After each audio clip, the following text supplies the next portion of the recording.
I like to joke about it and say that, oh yeah, it was when 93, when I was in the Air Force, I was fighting a terrorist. I had in a knife fight with a terrorist while trying to rescue the president's daughter. That's how it goes. It just, that's the headline. It's inexpensive. That's Well, howdy, nearly senior citizen here. Greetings, boys, girls, and all of our non-binary friends, and welcome to this, a brand new day in which it's going to be hot again. Oh boy, it was blistering yesterday. It's probably going to be blistering today. Thumbs up for that.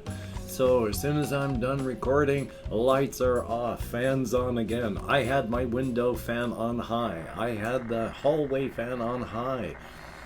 It was warm when I came in this morning. So joy on that. Still though, I had horrible heat insomnia at first, so oh boy, it was well after 2 o'clock before I finally got to sleep. But at least I slept a little bit. Thank goodness for that. But front loading of videos. Hey, if you could toss me a like if you like what you hear and see, that'd be very cool. If you could also subscribe to the channel if you like what you hear and see, that'd be very awesome. If you could leave me a comment, that would be super cool. And I would like to thank each and every one of these Patreon patrons, these literally beautiful and literally awesome people that are helping to keep me and my pets alive. Hokey smokes. I haven't brought little Ghost out, my little hamster, out for a time, about a week or so, but he's very, very appreciative of each and every one of you helping to keep him alive as well. He's a good little guy. So thumbs up, and if you'd like to help me out, become a patron. There's links in the show more video description. If you would like to help me out without becoming a patron, there's a PayPal link. If you'd like to help me out without sending money, there's an Amazon wishlist link with stuff like cat food on it. Hokey smokes, talking like I'm falling off a cliff. Front loading of videos over. Whew! I am already super warm, and I only just turned the fans off. So it's going to be a great day. But still, life is life. I had some sleeping problems yesterday. I ate some food, and then around noonish, I was out for about an hour here in the chair. Not all in one go, just I'd wake up for a time and then be, oh, I didn't hear that video. Restart it, and then I was down and out again. So joy on that. But because of the heat and stuff, I did what I could. I played video games, I listened to music, I went on walkies to Walmart and back, and then I relaxed and tried to sleep. So joy on that. It's going to be, like I said, a scorcher again. Thumbs up for that. Oy vey. I do want to get my video camera out and go for walkies again. One of the things is just, number one, when the sun is out, it's just too frickin' hot to go out to record. So as soon as it starts cooling down, and then when it isn't too hot, it's usually raining, and my camera is one of, it's like 10 years old or more. It's a little Sony handheld thing. Little what do they call those things? That handy cam thing. They're only this big, but it's just for recording video, and that's what I have. So, yeah, I do want to record walkies around town. It's just right now it's too hot, and I've been mental issues and everything going on in the U.S. and oy vey. So, thumbs up on that. But still, anyway, though, trying to continue surviving. I don't like to talk about recent events, but I'm going to talk about this one because it involves every single person in the world, and it just shows how people are still being deceived. Because climate change is killing us right now. It's not in the future, it's right now. We are having water problems everywhere. And I watched this one video, Bo of the Fifth Column. I trust this fellow quite a bit, but even he says, don't listen just to me. Follow the links and the sources and then find out on your own.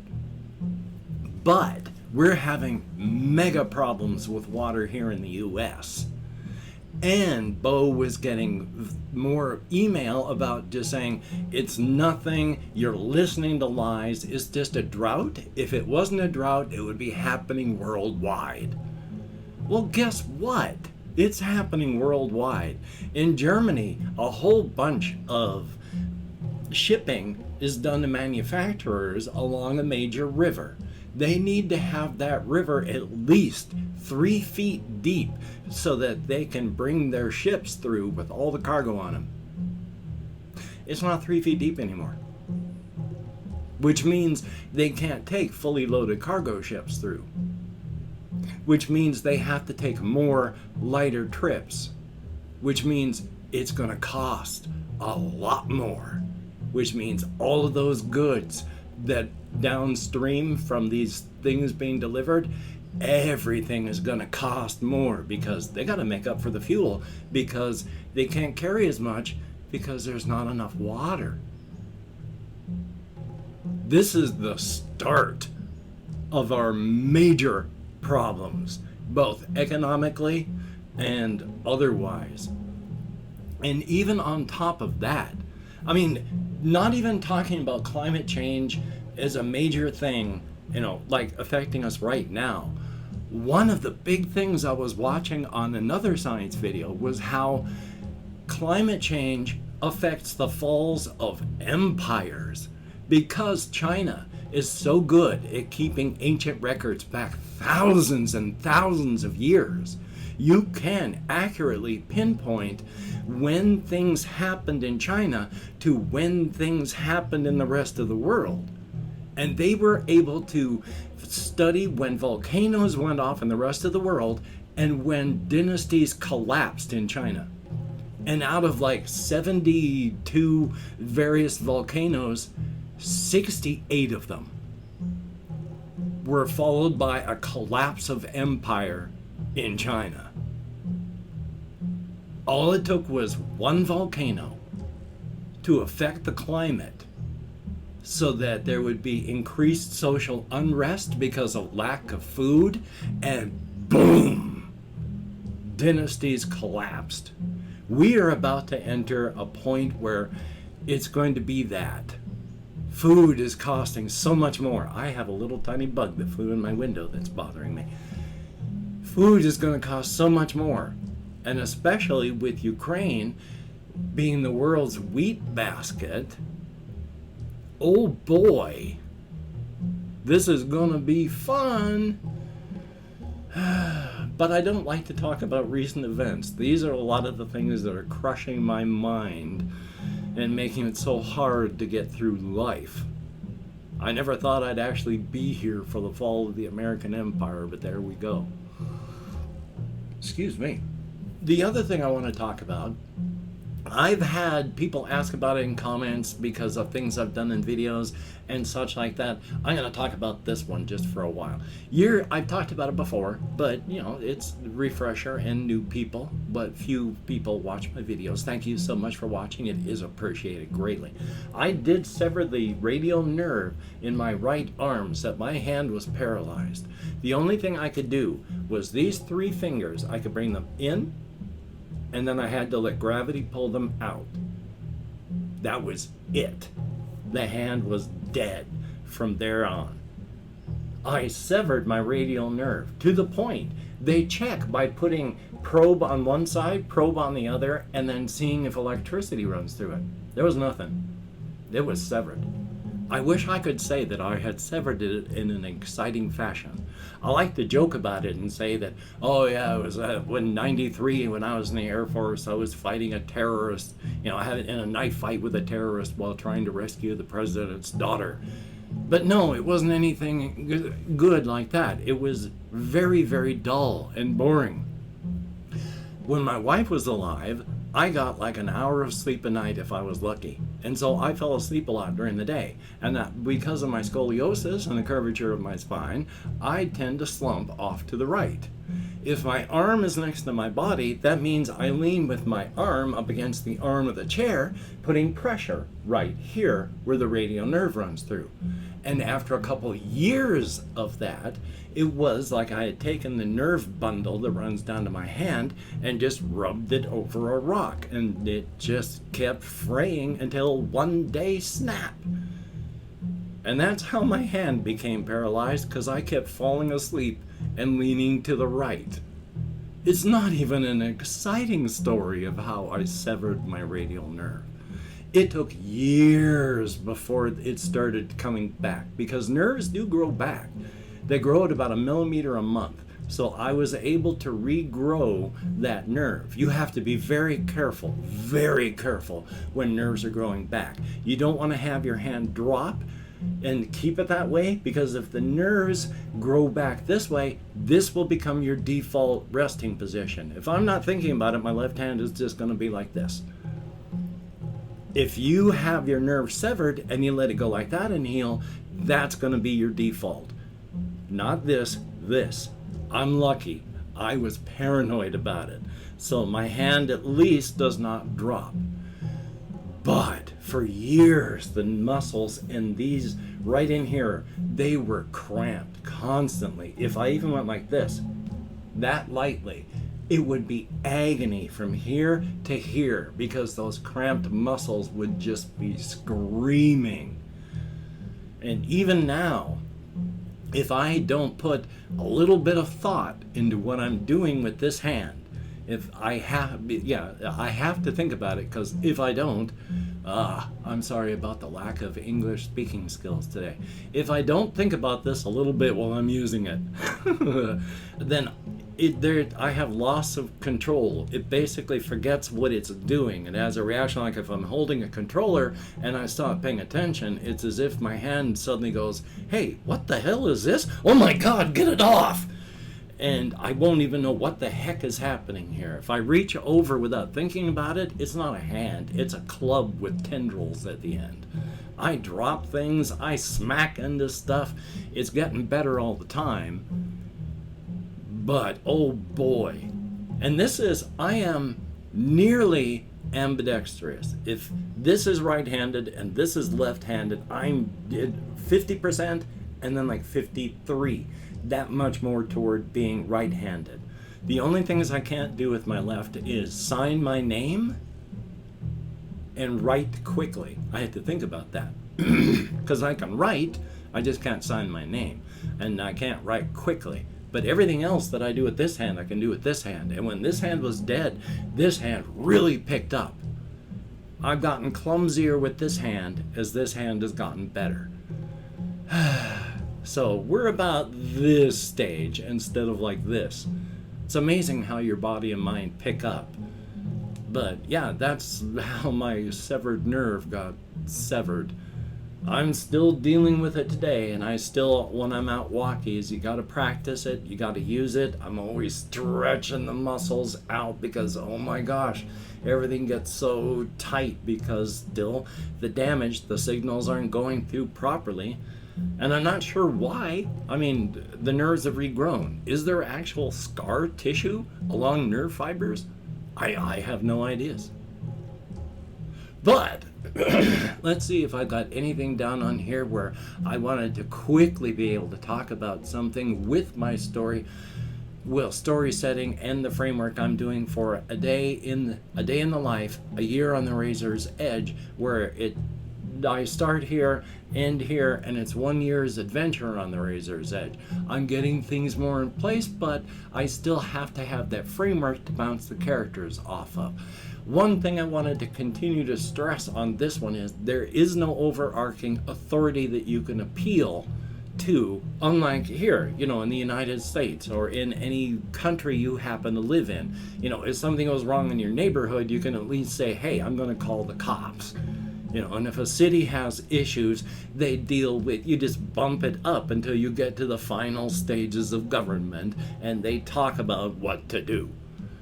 Or at least that's how it's supposed to work in an ideal environment. But it may not work perfectly out here, but at least that's the idea. On the inside, and the razor's edge though, there is no overarching authority. That's why each city, each town, each village is effectively its own city-state. There is no overarching authority. And even though the King in Crimson, with his Crimson Kingdom, are on the inside and are growing, in fact, that was a loss of words that was painful. My sincere apologies. Because the kingdom is still growing and expanding on the inside. and the king is expanding all sorts of services and technologies, not only are there cell phones, automobiles, and stuff that the king in Crimson and the Crimson Kingdom has produced, but they're being sold all over the place on the Razor's Edge, and even on the outside where we are, people with the sight are offered mobile phone service provided by the kings in Crimson a whole universe away. And it works. And that's not expansion, because the kingdom is not trying to expand imperialistically. They're only growing their kingdom with the walls around their city. Everything else, you govern yourself. They have no interest in governing anywhere else. The king in Crimson is trying to build his miraculous, amazing machine, a city and a government that will last beyond their own death. No genders. It's not he or she. It's not an it. It's a singular being. They. They are trying to build this amazing machine to last beyond their own passing. But they have no interest in imperialism or in colonization beyond just making the kingdom larger so it can last. So even though they have all these services that are available on the Razor's Edge, and people drive Crimson Kingdom cars as well as bringing some in from the outside, and they use phones from the inside and all this tech, the kingdom's not trying to expand into the Razor's Edge. They're just providing services to try and bring everybody's life upward. That being another one of the king's goals, since the king has a deep and abiding affection, sympathy, and love for humanity. Even they can't explain it, but it's, you know, that feeling you get when you look upon a loved one or a child or a beloved pet? That is the feeling that they get when they think about humanity. So that's a good thing. Now, of course, there is more. Like when the Crimson Kingdom signs a contract with anybody, usually governments, they write things into their contracts to the point that they have amazing legal obligations. If they have signed a lease to maintain a property and the entire city is destroyed, then yeah, they have it written into the contract that they will rebuild the city so that they can rebuild the building so that they can maintain the lease that they signed the contract for. The kingdom has near infinite resources and is not afraid, not timid at using those materials to enrich others. Thumbs up for that. And I've opened up 24 hours worth of comments in my community tab, and I'm going to go through and thank however many people have left me comments in the past 24 hours. If I mispronounce the username, no disrespect is intended. And even though I count American Sign Language, well, you've already seen how my brain works. Slash does not work. We have the Horror Files. Good to see you in the comments. Thank you very, very much. Hootie, greatly appreciated. I'm going to pronounce it. My sincere apologies. Sarthak Gawari. Greatly appreciated. Undreaded Ape, greatly appreciated. We have Unbearable Suffering. Thank you very much for the tips there. That is appreciated, greatly, greatly. We have JAYY, always good to see you in the comments. Thank you. Mate, or Matt, M-A-T-T-E, 1992, thumbs up, thank you much. There is Modelo Our Foo, greatly appreciated. Loco 5, thumbs up. And Yaya, ich kann nur ein kleiner bisschen Deutsch sprechen. I've forgotten so much. It's sad. But thank you very much. Good to see you in the comments. We have Michael Terrett, thumbs up. Morton, R-O-G-N-L-I-D, thumbs up. Thank you for the link. Jean Van de Polder, greatly appreciated. There is Ben B. Good to see you in the comments. And Rain is good. And then we have Adrian, good to see you in the comments as well. There is Chupa Salam, or Selam, S-E-L-A-M, thumbs up and thank you. And Jesse Koskinen, good to see you in the comments. Almost afraid you weren't going to be there. There is Nando Rice Cheruti, greatly appreciated. There is Ravinian, thumbs up and thank you. Knights, spelled N1GHTZ, thumbs up. There's Ice Damon, greatly appreciated. And then did I miss this one? I had thought somebody else had left a message, but I was wrong. That makes 10 people who left me comments in the past 24 hours. Thumbs up, thank you, it is appreciated. Get me out of my head and into the world and dealing with real people. And again, if you have watched this far, thumbs up, thank you so much, it is greatly appreciated. Yesterday, I made one of the phone calls that I needed to make, so that's good. Thumbs up for that. Hopefully I can make another one today. Hopefully you can do that as well if you have things that you need to do. If you have to go into survival mode, go into survival mode. And as well, with the Covfefe bug and more out there, just be smart for your area. Oh boy, here in the United States, we've lost over 100,000 new people in just the last couple, so please take appropriate and smart precautions for your situation. So, until we meet again, you take care. Have a great day today. I will see you on the flip side, and that is a very good thing.